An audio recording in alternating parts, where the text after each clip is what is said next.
نہاون تک صحابہ کرام پہنچے تھے پچھلی مجلس میں. اب نہاون سے آگے بڑھ کر ہمدان پہنچے اور اسلامی لشکر کی قیادت حضرت حذیفہ کر رہے تھے. آپ علیہ السلام کے صحابی ہیں، رازدان ہیں آپ علیہ السلام. ہمدان والوں نے صلح کر لی. ابھی ہمدان سے نکلے تھے صحابہ کرام کے، پھر اطلاع گئی کہ انہوں نے بغاوت کر دی. تو پھر صحابہ کرام گئے، یہاں محاصرہ ہوا ہے سخت، اور انہوں نے پھر دعوت دی ہے اور درخواست کی ہے کہ ہمارے ساتھ صلح کی جائے، ہم ٹیکس دے دیں گے اور ہم کو معاف کر دیا جائے، صلح کی جائے. ان کی یہ درخواست منظور کر لی. ہمدان فتح ہو گیا.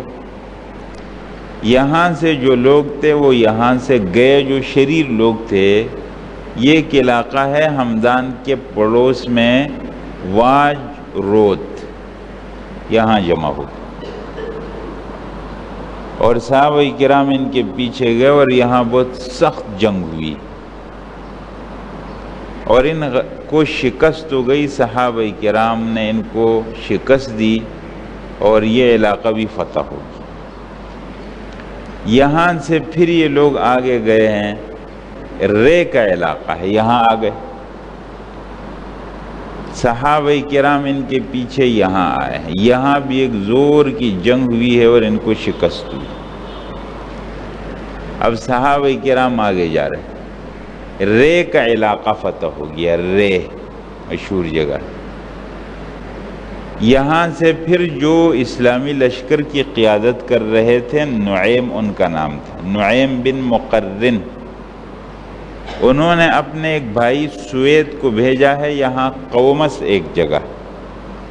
اب یہ سب ایران میں بڑھ رہے ہیں. قومس فتح ہو گیا بغیر کسی جنگ کے. صحابہ کرام جیسے ہی پہنچے ہیں، ان لوگوں نے صلح کا پیغام دیا ہے کہ ہم لڑنا نہیں چاہتے. تو علاقہ بغیر لڑائی کے صلحاً فتح ہو گیا.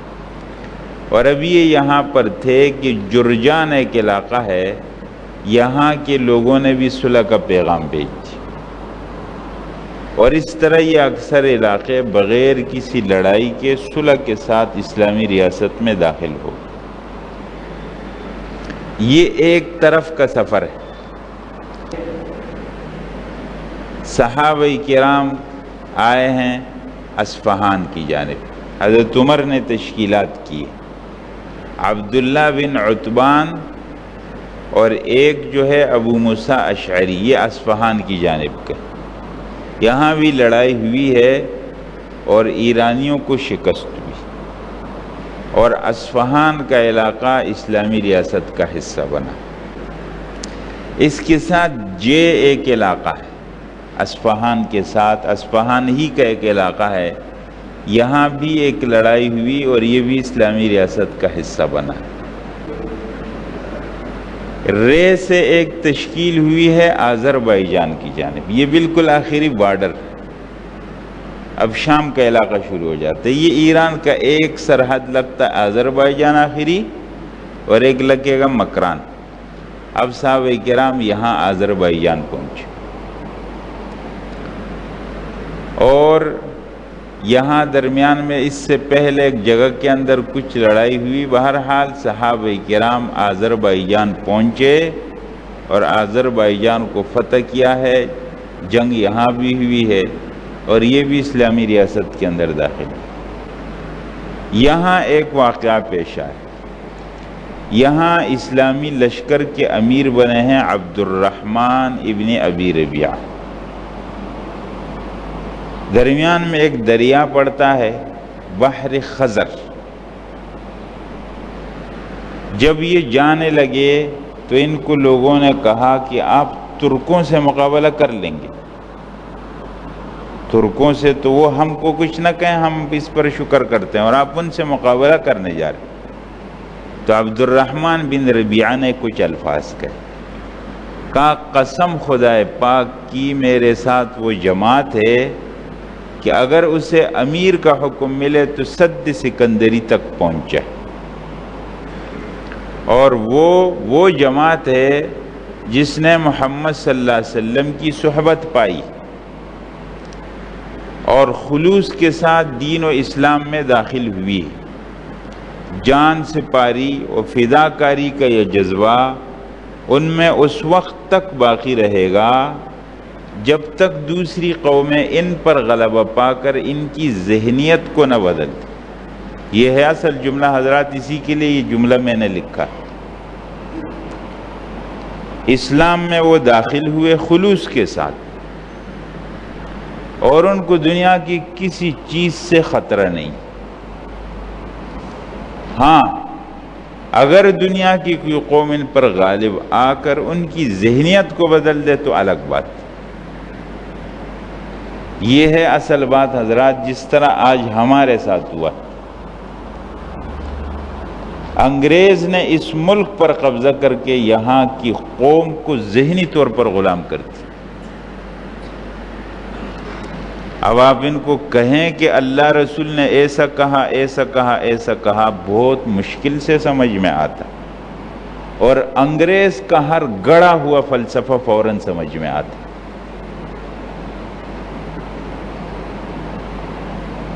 اب ٹھیک بات سمجھانے کے لیے بہت لمبی تمہید باندھنی پڑے گی،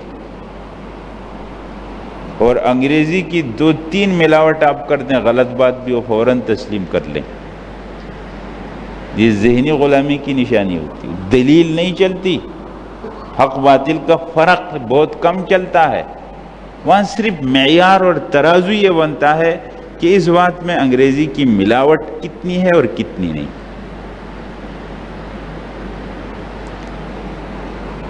ذہنی طور پر آزاد لوگوں کا اور انداز ہوتا ہے اور غلام لوگوں کا اور انداز ہوتا ہے۔ آپ حضرات، ایک تجربے کی بات ہے، اگر آپ کسی مجلس میں بیٹھ جائیں گے اور آپ لوگوں کی گفتگو پر ذرا غور خاموش ہو کر سنیں گے تو آپ کو نظر آئے گا کہ چند رٹے رٹائے جملے دہرائے جا رہے ہیں، لوگوں کی سوچ بھی اپنی نہیں۔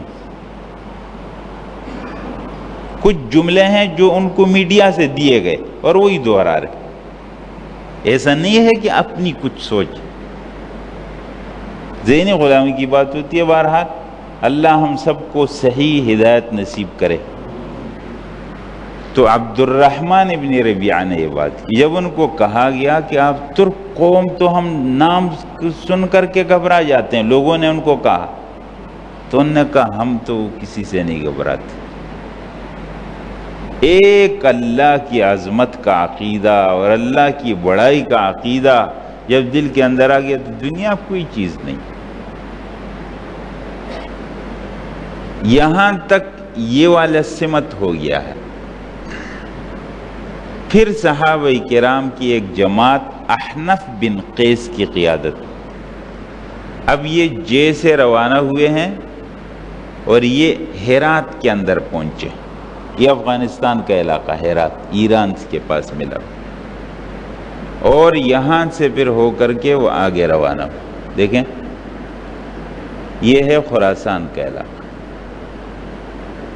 یہ خراسان کا علاقہ صحابہ کرام کے زمانے میں اس طریقے سے فتح ہو گیا، صحابہ کرام یہاں تک پہنچ گئے۔ پھر صحابہ کرام کی ایک جماعت روانہ ہوئی ہے، یہ آپ دیکھ رہے ہیں ابجرت۔ یہاں ایک صحابی ہے ساریہ ان کا نام، ساریہ کی قیادت میں لوگ یہاں پہنچے اور یہاں بہت سخت جنگ ہوئی، اور ایک دفعہ جب جنگ ہو رہی تھی تو عین جنگ میں ساریہ اس لشکر کے بیچ میں آ گئے ایرانیوں کے، تو اچانک ایک آواز ہوا کے اندر سنائی دی، یا ساریہ الجبل، یا ساریہ الجبل، ساریہ پہاڑ کے دامن میں آ جاؤ۔ ساریہ نے اپنے لشکر کو یوں بچاتے ہوئے پہاڑ کے دامن میں آ گئے اور بچ گئے۔ اسلامی لشکر کو فتح ہو گئی، اور حضرت ساریہ نے جو مال غنیمت تھا اور ایک قاصد فوراً اطلاعات کرتے تھے امیر المومنین کو، حضرت عمر کو. تو جب یہ آیا ہے اور یہاں سارا قصہ سنایا تو مدینہ کے لوگوں نے بھی ایک بات کی اور ان لوگوں نے بھی کہا فلانی تاریخ کو امیر المومنین حضرت عمر رضی اللہ تعالیٰ عنہ جب خطبہ دے رہے تھے تو اچانک کیوں کہا کہ یا ساری الجبل، اور وہاں کے لوگوں نے کہا عین جنگ کے اندر ہم نے یہ آواز سنی تھی یا ساری الجبل. اس کو کہتے ہیں کرامت حضرات. حضرت عمر کی آواز مدینہ سے پہنچ گئی وہاں ایران کے علاقے میں، عین لشکر کو یہ آواز پہنچ گئی کہ ساری جبل کے اس میں آ جائے. اللہ کی قدرت ہے. اگر تار کے ذریعے سے، مواصلات کے نظام کے ذریعے سے خبر ایک کونے سے دوسری جگہ تک پہنچائی جا سکتی ہے تو اللہ کی قدرت کر سکتی ہے، کوئی مشکل نہیں. تو اس طرح کا یہ واقعہ یہاں پر پیش آیا تھا. یہاں سے صحابہ کرام گئے ہیں، یہ ایک علاقہ ہے کرمان، یہاں پہنچے، اور یہاں سے سجستان علاقہ ہے. یہ سارا یہ علاقہ بلوچستان اور افغانستان، ایران، یہ سارے علاقے اسلامی ریاست کا حصہ بنے. اور آخر یہ بات پہنچ گئی یہاں مکران، یہاں سے صحابہ کرام ہیں. یہ مکران بلوچستان. یہاں کچھ لوگوں نے اسلامی لشکر کا مقابلہ کرنے کی کوشش کی، ایک راجہ اور کچھ دوسری قوموں نے، لیکن بہرحال ان کو شکست ہو. اور اس طریقے سے ایک طرف اسلامی ریاست آذربائیجان کو پہنچی اور ایک طرف مکران کو پہنچ گئی. اور صحابہ کرام اور بھی اجازت چاہتے تھے لیکن حضرت عمر نے روک دیا، فرمایا نہیں بس. حضرت عمر کی یہ بات تھی کہ بس یہاں رک جاؤ، لیکن مجبوراً آگے پھر جاتے تھے کیونکہ وہاں سے شرارت ہوتی تھی. بہرحال یہ ایران کا پورا علاقہ اسلامی ریاست کے اندر داخل. سن 23 میں حضرت عمر شہید ہو گئے اور یہ سن 23 تک تقریباً سن 22 تک یہ پورا اسلامی ریاست کے اندر ایران داخل ہو گیا. اب شام کی بات ہم نے نہیں کی. جب یہ علاقہ پورا فتح ہو گیا اور حضرت عمر کے پاس غنیمت کا بہت سارا مال، ایرانی حکومت آدھی دنیا پر حکومت کرتی تھی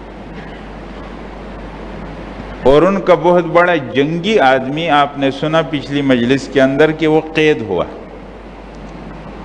اور جب وہ قید کیا ہوا کہ وہ ایک جگہ میں محصور ہو گیا تو اس نے اوپر چڑھ کر کے پھر کہا کہ مجھے اپنے امیر کے پاس لے جاؤ. تو اس کو مدینہ لایا گیا اور وہ پورا تاج اور اس سے بنا ہوا وہ مدینہ میں داخل ہوا. تو حضرت عمر کی تلاش میں نکلے، گھر میں نہیں تھے، مسجد میں وہاں نہیں تھے. پھر نکلے تو بچوں نے کہا گلی کے اندر راستے میں کہ امیر المومنین مسجد میں. کہا مسجد میں تو نہیں، کہا مسجد میں ہیں. جب مسجد میں گئے تو دیکھا مسجد کے کونے میں ایک صاحب سو رہے ہیں اور ان کے سر کے نیچے تکیے بھی نہیں، اور اپنی ٹوپی انہوں نے سر کے نیچے رکھی، سوئے ہوئے. تو کہا گیا یہ امیر المومنین ہے. تو حیران رہ گیا، کہا یہ امیر المومنین جس کو پورے دنیا میں روب اور دبدبہ چل رہا ہے وہ یہ ہے، وہ یہ عمر. کہا یہی وہ عمر. کہا نہ اس کا کوئی دربان ہے، نہ اس کا کوئی چوکیدار ہے، نہ اس کا کوئی راستہ روکنے والا ہے. وہ ایک جملہ لکھا نہ کہتے ہیں کہ وہ کہا کہ تم نے عدل کیا، انصاف کیا تو امن آپ نے حاصل، تو سو گئے، آرام سے سو گئے. اب یہ بات چیت کر رہے تھے کہ حضرت عمر کی آنکھ کھلی، دیکھا وہ اپنے شاہی لباس میں بیٹھا ہوا تو حضرت عمر سے کہا گیا کہ یہ وہ ایران کا آدمی ہے، ان کا بڑا جنگی آدمی ہے، اور یہ آپ کے پاس وہاں سے چل کر کے بات کرنے کے لیے آئے۔ تو حضرت عمر نے فرمایا کہ اس لباس میں اس سے میں بات نہیں کروں گا، کہ میرے ساتھ سیدھے انسانوں کے لباس میں آ جائے پھر بات کروں گا، اس کو یہ لباس اتار دے۔ تو وہ لباس سے اتروا، پھر آ کر کے بیٹھ گیا۔ پھر اس نے بہت کوشش کی، حضرت عمر نے فرمایا میں تجھے نہیں معاف کروں گا، کیونکہ بہت سے صحابہ کو اس نے شہید کیا تھا۔ اس نے کہا مجھے پانی پلاؤ، مجھے امن دے دو کہ میں پانی پی لوں، جب تک پانی پینے کی جا۔ فرمایا ٹھیک ہے، پانی پینے تک تم کو امن ہے۔ پانی کا گلاس لیا اور اس کو گرا دی، اور کہا کہ اب آپ مجھے کچھ نہیں کہہ سکتے، کیوں؟ آپ نے کہا تھے پانی پینے تک امن ہوگا، میں نے پانی پیا نہیں ہے یہ والا، آپ مجھے پانی دیں گے تو اور پانی ہوگا، یہ والا پانی پلاؤ گے تو امن ملے۔ بہرحال حضرت عمر نے فرمایا کہ تم کچھ بھی چال چلو، میں صرف مسلمان کی بات پر اعتماد کرتا ہوں، تمہارے دھوکوں میں نہیں آؤں گا۔ تو اس نے کہا اگر میں مسلمان ہو جاؤں تو گنجائش ہے، آپ لوگ چھوڑیں گے مجھے؟ فرمایا ہاں بالکل، تو مسلمان ہو۔ چونکہ ایران کا آدمی تھا، وہاں کے علاقے سے واقف تھا، اور پھر جنگی آدمی بھی تھا۔ بخاری کی روایت ہے کہ حضرت عمر نے اس کو فرمایا کہ میں آپ کو اپنا اس سلسلے میں مشیر بناؤں گا، تو حضرت عمر کا مشیر بنا۔ پھر اس نے حضرت عمر کو مشورہ دیا۔ حضرت عمر نے اس سے پوچھا کہ یہ ایران میں جو ہم آگے چل رہے ہیں اور بعض جگہ، تو کیا آپ کا مشورہ ہے، یہاں کیا کرنا چاہیے؟ تو کہتے ہیں اس نے کہا کہ آپ کے اس وقت جو مخالف لوگ ہیں، مسلمانوں کے دشمن لوگ ہیں، ان کی مثال ایک پرندے کی ہے۔ اس پرندے کا ایک سر ہے اور اس کے بازو ہے اور اس کے پاؤں۔ اگر آپ اس کے ایک پاؤں کاٹ دیں گے تو بھی وہ چلنے کے قابل ہے، کچھ نہ کچھ کرے گا، اور اگر آپ اس کے ایک بازو کاٹ دیں پھر بھی وہ کچھ نہ کچھ کر۔ ہاں آپ نے سر اس کا کر دیا تو اب نہ بازو قابل ہے نہ پاؤں قابل۔ تو کہا یہ سر اس کا کسرا ہے، ایران کا یہ کسرا، اور یہ جو بازو ہے تو یہ قیصر ہے، اور باقی علاقے اس کے پیر، اس لیے کسرا کو ختم کرنا چاہیے۔ تو پھر یہ کسرا ختم ہو گیا۔ حضرت عمر رضی اللہ تعالیٰ عنہ کے دور میں ایران مکمل فتح ہو گیا، سندھ تک صحابہ کرام پہنچ گئے۔ اب اس وقت کے جغرافیہ میں پاکستان تو نہیں تو اس وقت پورا سندھ اور ہند علاقے تھے، آپ کے سامنے آئے گا بھی۔ بہرحال ایران پورا افغانستان، یہ پورا علاقہ یہاں تک فتح ہو گیا، وہاں ترکی تک فتح ہو گیا۔ یہ پورے ایران کے بارڈر تھے، آدھی دنیا پر ایران کی حکومت تھی۔ اب آپ دیکھ رہے ہیں حضرات، یہ جزیرۃ العرب، یہ اتنا والا حصہ، یہ رسول اللہ صلی اللہ علیہ وسلم کے زمانے میں ہوا، یہ اسلامی ریاست۔ آپ علیہ السلام کا جب انتقال ہوا ہے تو اسلامی ریاست یہ والی تھی۔ حضرت ابوبکر کے زمانے میں یہ والا حصہ داخل ہوا، یہ ہرا، اور حضرت عمر نے پورا اس ایران کو اسلامی ریاست میں داخل کر دی۔ یہ پورا اسلامی ریاست کا حصہ بن گیا۔ اب یہ والا ابھی باقی ہے، ابھی چل رہا ہے۔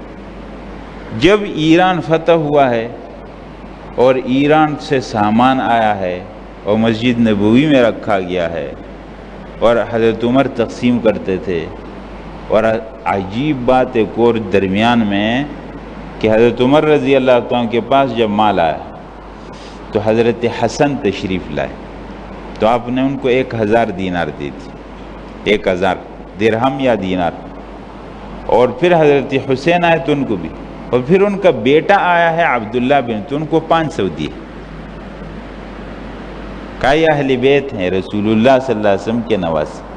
آج لوگ اپنی طرف سے ان میں جھگڑے کرانے کی کوشش کرتے ہیں اور یہ ثابت کرتے ہیں کہ ہم کو محبت ہے اور ان کو نہیں تھی۔ حضرت عمر رضی اللہ تعالیٰ نے اس سامان کی موجودگی میں جو ایران سے آیا ایک تاریخی جملہ ارشاد فرما، وہی جملہ میں سنانا چاہتا ہوں آپ کو۔ تسخیر ایران پر حضرت عمر کا تاریخی جملہ، فرمایا آج مجوسیوں کی حکومت فنا ہو چکی، اب وہ اپنے ملک میں بالش بھر زمین کے بھی مالک نہ ہو سکیں گے کہ مسلمانوں کو نقصان پہنچا سکیں۔ مسلمانوں، اللہ نے تم کو مجوسیوں کی زمین، مجوسیوں کے ملک اور مجوسیوں کے اموال و املاک کا مالک بنا دیا تاکہ اب اللہ تمہارے اعمال و افعال کو جانچے۔ اب تمہارا امتحان ہوگا۔ پس مسلمانوں، تم اپنی حالت کو تغیر ہونے نہیں، اپنے حالت کو بدلنا نہیں۔ لوگوں کے پاس جب مال آتا ہے، عہدہ آتا ہے، وہ بدل جاتے ہیں، حالانکہ ان کو یہ عزت اس بنیاد پر ملی ہے، چھوڑ دیں گے تو ختم ہو جائے گی۔ تو اپنی حالت کو تغیر نہ ہونے دینا، ورنہ اللہ تعالیٰ تم سے بھی حکومت چھین لے گا اور کسی اور قوم کو دے گا۔ اس لیے صرف اپنے باپ دادا کے کارناموں پر فخر کر لینا اس سے بات نہیں بنے گی، اپنا کردار ٹھیک کرنا پڑے گا۔ اللہ کے تمام فیصلے اعمال کے مطابق چلتے، اعمال کے ہمارا کردار ٹھیک ہونا چاہیے۔ ہمارے کردار سے پتہ چلے گا کہ ہم کو اسلام کی باتوں پر کتنا یقین ہے دل میں۔ اگر ہم اس پر عمل کے لیے تیار ہیں، مانا ہمارے دلوں میں یقین ہے کہ وہ حق ہے۔ اگر ہم اپنی زبان سے بات کرتے ہیں لیکن عمل کے لیے نہیں تھا، اس کا معنی ہم کو شک ہے اس میں۔ اور آج کافروں کا یہ سوال ہے جس کا ہم مسلمانوں کے پاس جواب نہیں ہے حضرات۔ کافروں کا سوال ہے آج بھی کہ جب تمہارا اسلام حق ہے، بالکل حق ہے، اسلامی تعلیمات حق ہے، مسلمانوں کو کیا رکاوٹ ہے؟ وہ کیوں نہیں عمل کرتا اس پر؟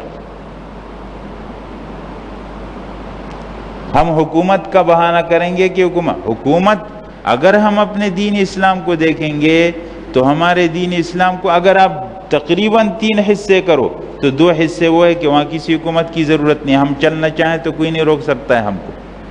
ایک حصہ آئے گا وہ حکومت کے حوالے سے بات ہوگی، وہاں حکومت کا نظام آئے گا۔ وہ 2 حصوں میں ہم کیوں نہیں چلتے؟